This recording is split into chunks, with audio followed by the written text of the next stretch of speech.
Hi, this is Greg Jackson with the Tucson Parks and Recreation Department. Today we're going to talk about the Randolph Reimagined project, specifically the section along 22nd Street and how improvements can be made along this section of Del Yurt Golf Course and kind of talk you through that plan. To give you a little background of how we got here, we did the Reed Park Reimagined process back in 2022. Following that process, Mayor and Council asked us to kind of take that same idea and look at Randolph Golfplex and Randolph Park around the golf course to see if there's opportunities to create more public green space there. So we started the Randolph Reimagined back in 2023. We actually did a feasibility study to take a big picture look at, is there opportunities to create green space? What would that look like? It was not a detailed look, but we completed that feasibility study in 2024. And then we hired Doing It Golf, who is using Norby Golf Design and McGann and Associates to take a more detailed look, really on the ground look at what these improvements could look like, what's the impact to the golf course. And that's what we're going to talk through with you today. As many of you may know, we did a community engagement process back in September of 2024. The consultants were in town. We invited stakeholder groups. We invited the community to come to a meeting, got feedback. And now based on the feedback that we got in September, we're going to share a concept plan that we think is feasible. We think it's affordable. We can implement it. And that's what we're going to share today. Ultimately, we would like you to go to a website, and after you reviewed the plan, had a chance to understand what the changes are, give us your feedback on what you like, what you don't like. We will also have a community engagement meeting on February 1st here at Reed Park, Ramada number 2 here by the Outdoor Performance Center. So February 1st from noon to 2 is going to be a in-person meeting. If you can make that, great. The consultants will be there to answer questions as well. So I'm going to turn it over to Ken Norby to walk you through the plan. Thank you, Greg. All right, you should be able to see at this point a copy of the concept we are proposing for Del Yurt. And again, as Greg said, the intent here is really to incorporate some trails and additional park space along the southern border, 22nd Street, while still maintaining a safe relationship for the golf course. So we're kind of excited about this. I'll zoom in here a little bit. The proposed changes really involve 5 holes. I think one of the really nice things about this is that the impact to the golf course is very minimal. On the south end, hole number 3, this is your existing 3rd hole. Number 3 plays as a par 5 currently. The tees are back in this area here. We're proposing that hole number 3 be converted to a par 4, so shortened to 460 yards, and that fairway be shifted within its existing corridor about 40 feet to the north. So that's a very wide corridor, almost 170 feet wide. And we think we can just simply shift that hole to the north. We'll incorporate a bunker along the left side to sort of help aim and define that hole. There'll be some minimal grading. We'll regrade the tees, add a new forward tee here since it's becoming a par 4, and we'll reconstruct the green. You can see the existing green is located here. We'll shorten the hole by moving the green and by adjusting the tees, but the hole will essentially just shift 40 feet to the north within that existing corridor. We'll have to reconstruct or build new cart paths along the south edge. And that really frees up some space then for the trail corridor, the multi-use trail along 22nd Street. In addition to that, we then, in order to maintain a safe relationship between hole number 3 and hole number 6 and hole number 7, we will shift hole number 6 and hole number 7 to the north. Those only shift about 20 feet. The yardage remains the same. We'll have to move the tees over on number 6 to maintain a safe relationship between hole number 3 and hole number 6 tees. We'll rebuild the cart paths, realign the cart path. But you can see the area that's shown in color here is really the area that is impacted. And most of that is being done by just simply changing the mowing height of the rough to fairway. So again, minimal changes there. In order to make up the lost yardage for hole number 3 becoming a par 4, we are then proposing to lengthen hole number 14 and make that a par 5. So we'll do that by pushing the tees back, the back tee back. So there is hole number 5 right now. We'll be sliding that tee over and adding a new back tee on number 14. We'll also add a forward tee because this will become a par 5. That'll be just on the other side of that low area where the cart path cuts across. And then we'll construct a new green at the north end. You can see the existing green is in this location. So we'll move the green to this location, and that will require that we move the 2 back tees on 18 just on the other side of the cart path. And so that hole will remain as is, other than a slight alignment of the tees. So again, 14 becomes a par 5 and 3 becomes a par 4. The overall distance is does not change.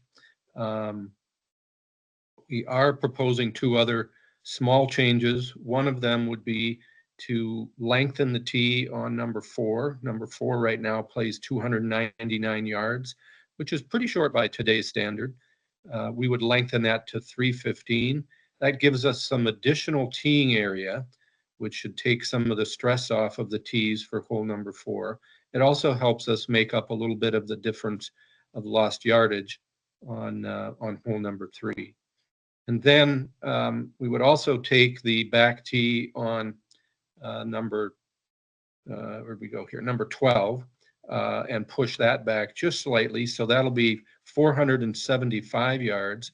And what that does is, again, adds a little bit of length to the overall scorecard, but also takes this area on the right that comes into play and makes it sort of less in play for the average golfer. So just a slight adjustment in the yardage on number 12 and number 4. So here we have the scorecard, both the existing scorecard and the proposed scorecard. You'll see that hole number 3 on the existing scorecard plays 557, plays as a par 5. On the proposed scorecard, it would play 460, and it would play as a par 4. In addition, then, if you look at hole number 14 plays as a par 4, 468 yards. We're proposing to modify that and turn it into a par 5, which would play 535 yards. And as I mentioned, no change to the yardage on holes 6 and 7, but some slight modifications to hole number 14. Hole number 4, which would go from 299 to 315. And then hole number 12 would go from 451 to 475. Again, no change in the par, just a slight modification of the distance. So overall, you'll see that the existing scorecard, this is from the back tees, plays 6,629 yards. It's actually just 10 yards longer, 6,639 yards with the proposed changes. There's really minimal disruption to play for the golfers. We really expect minimal grading, which means we have very little concern about permitting with the Army Corps of Engineers.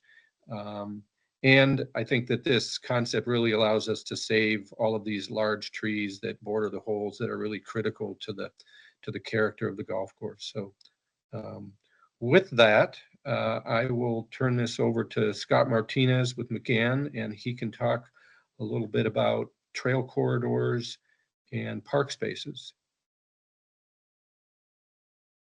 Thank you, Kevin. So I'm Scott Martinez with McGann Associates.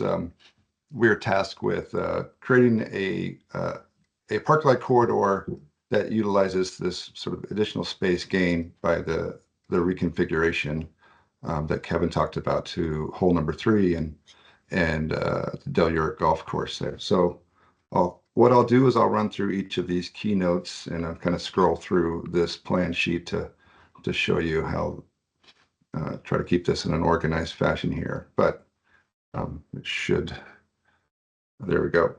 So I'll talk about keynotes 1 through 4 kind of at the same time.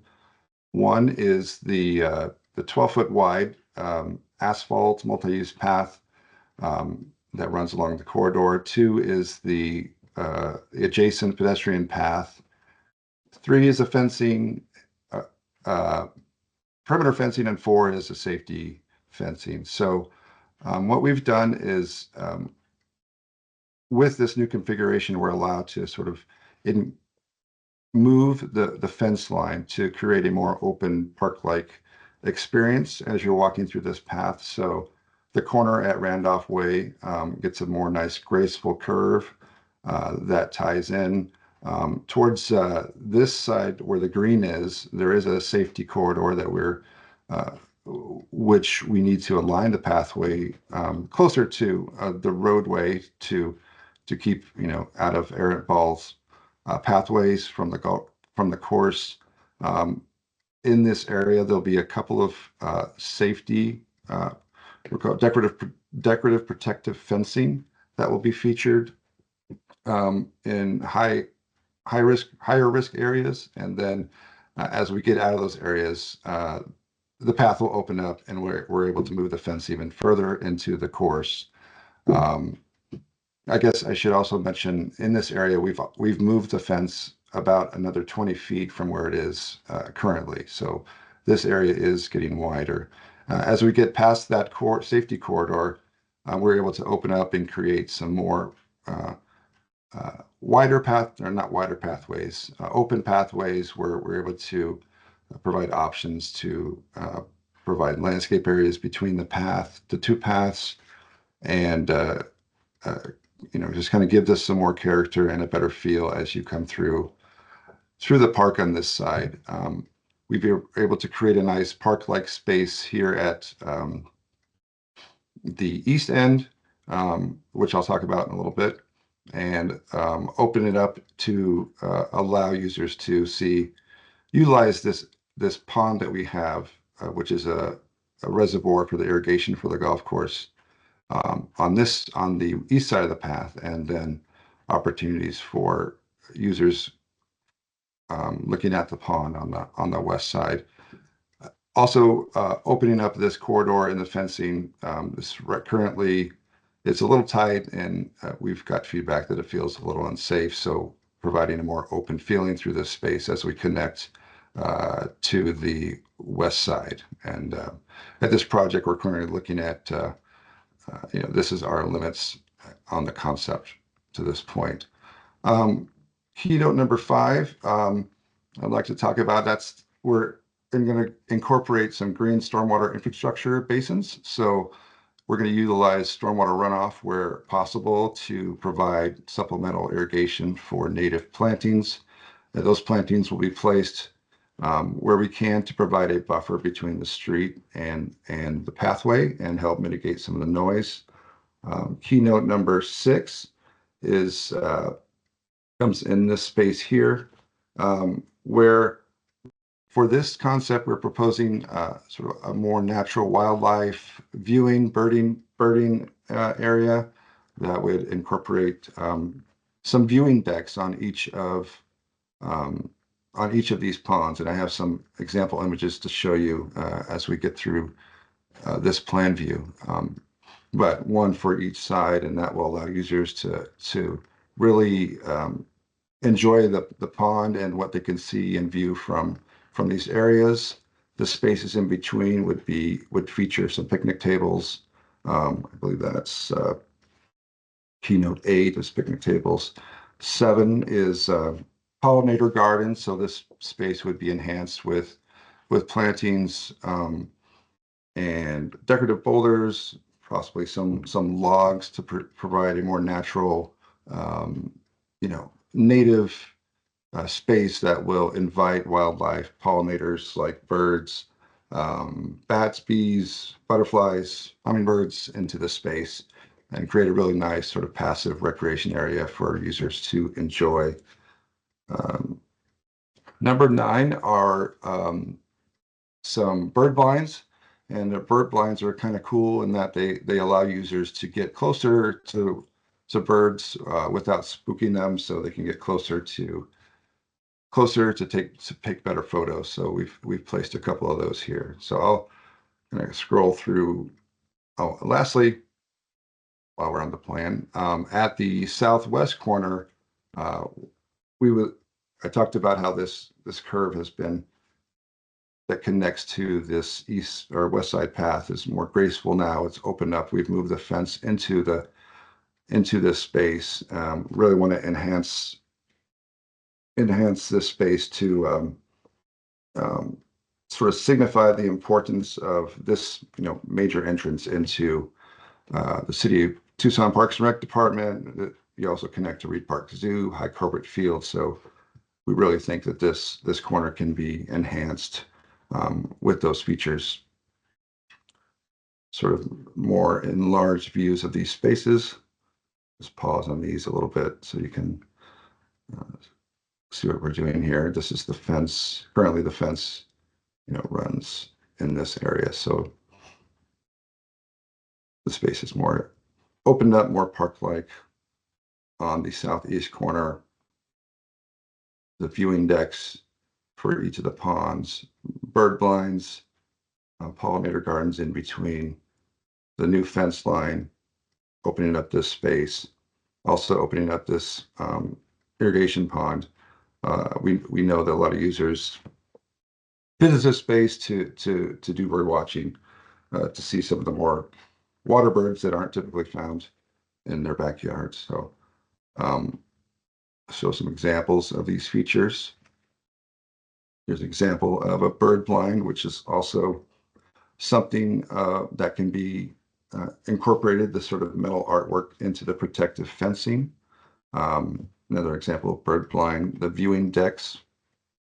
And for these protective fencing features that we mentioned, these would be enhanced with a more natural finish, maybe a rustic finish with metal grading to provide a trellis for vines to create, help that blend into the landscape. So I also wanted to mention for these concepts we have at each node. These are our thoughts based on what we've heard from the public and the features that are out there now. But for this native pollinator and a birding theme. But we'd also love to hear from the public on other potential passive recreational uses that could be incorporated into these spaces, whether it's birding or maybe more. Maybe we could utilize one of the existing tees that will be modified and save that as a green space in this corner. So ideas like that, or anything that the public may want to see differently, would love to hear their feedback. And with that, I think I've hit on all the features, but I will hand it back over to Greg. Thanks, Scott. Thanks, Kevin. So that concludes the presentation today. We would encourage you to go to the website and take the survey, and also consider coming out to the park on February 1st from noon to 2. If you have in-person questions you want to ask us, we'll be there that day to answer questions. On February 1st, we'll also have a presentation on improvements to the outdoor performance center. So we'll have staff and consultants for both those projects on site that day to answer questions about both those projects. So thanks for watching. Take the survey, and we hope to see you on February 1st.